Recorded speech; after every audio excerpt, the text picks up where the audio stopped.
श्रीरामपूर नगरपालिका निवडणुकीच्या तोंडावर कधी काय होईल याचा नेम नाही। असंच उदाहरण आज श्रीरामपूर शहरामध्ये घडले आहे। असेच अजून निवडणुकीच्या अनुषंगाने काय काय बघण्यास मिळेल, ऐकायला मिळेल, कोण कोणासोबत काय करेल, कोण कोणाच्या विरोधात कसा उभा राहील, सर्व चित्र बघण्यासारखी राहील।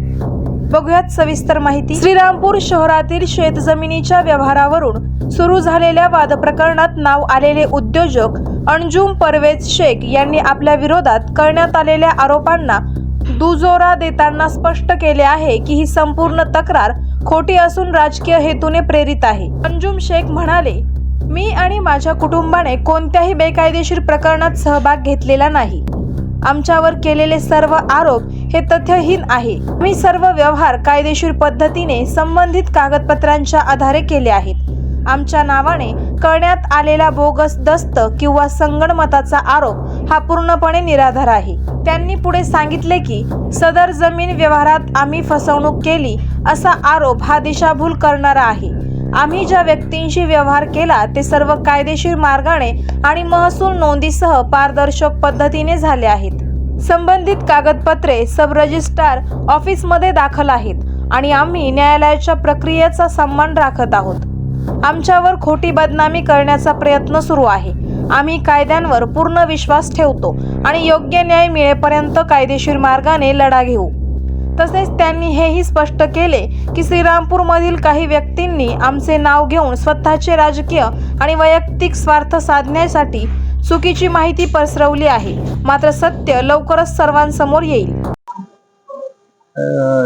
जानेवारी 2023 मध्ये आपण दीपक लक्ष्मण डावकर यांच्या मिळकतील मधील त्यांच्या बहिणीचा आईचा हिस्सा जो होता, जो त्यांना मिळणार आहे, कारण त्यांचे वडील एक्सपायर झाल्यानंतर ती वडिलोपार्जित जी जमीन होती ती या बहिणीला पण मिळणार आहे आणि आईला पण मिळणार आहे। कारण सुप्रीम कोर्टाचा हा वर्डिक्ट आहे का हिंदू समाजाच्या नियमाप्रमाणे कुठलीही प्रॉपर्टी वडिलांची असली तर त्या वडील एक्सपायर झाल्यानंतर त्याच्यावर त्यांच्या मिसेसचा व मुलांचा मुलींचा अधिकार असतो।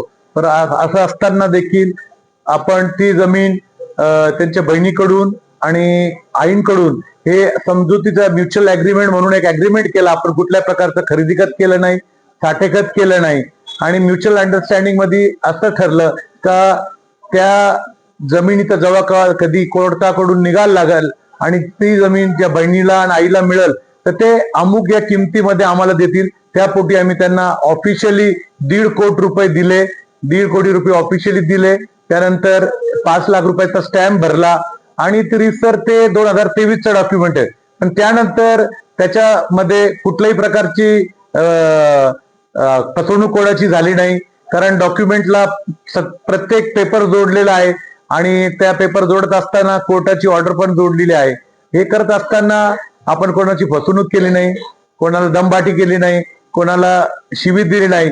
परंतु त्यावेळेसचा अर्ज त्यांनी आता या वेळेस केला आणि त्याच्यावर क्रिमिनल केसेस त्याच्यात लावण्यात आले तर वो किडनॅपिंग करायला लावली आणि दमदाटी केली। तर आपला कुठलाही प्रकार झाला नव्हता आणि आपल्याला न्यायपालिकेवर या भारताच्या संविधानावर पूर्णपणे विश्वास आहे आणि निश्चितपणे आपल्याला ते न्याय मिळाला, आपल्याला इंटरिम जामीन मिळाली आणि आपण परमनंट जामीन पण घेणार आहोत आणि याचं दूधचं दूध पाणीचं पाणी लवकरच होईल। ज्यांनी कोणी आपल्यावर खोटे आरोप केले असतील आपण निश्चित रूपाने त्याचा पण त्यांच्याकडून आपण जाब विचारणार आहोत आणि पुढचं तर या सगळ्या पालिकाच्या निवडणुका असतील त्याच्या संदर्भात आत्ताच हा प्रकरण का काढण्यात आला याच्याबद्दल मला संशय आहे, कारण एका पार्टीचा मी प्रमुख कार्यकर्ता आहे आणि हे करत असताना आत्ताच या प्रकरणाला हवा देण्यात आली। याच्या मागे राजकीय काहीतरी द्वेष म्हणून राजकीय वास मला येतो, इतकंच मला सांगायचंय। करायचं आहे लाईव्ह कार्यक्रम किंवा आहे कसले आंदोलन जनसामान्यपर्यंत पोहोचेल आपला हक्काचा आवाज जनतेचा। बातमी व जाहिरातीसाठी संपर्क करा स्क्रीनवर दिलेल्या नंबरवर।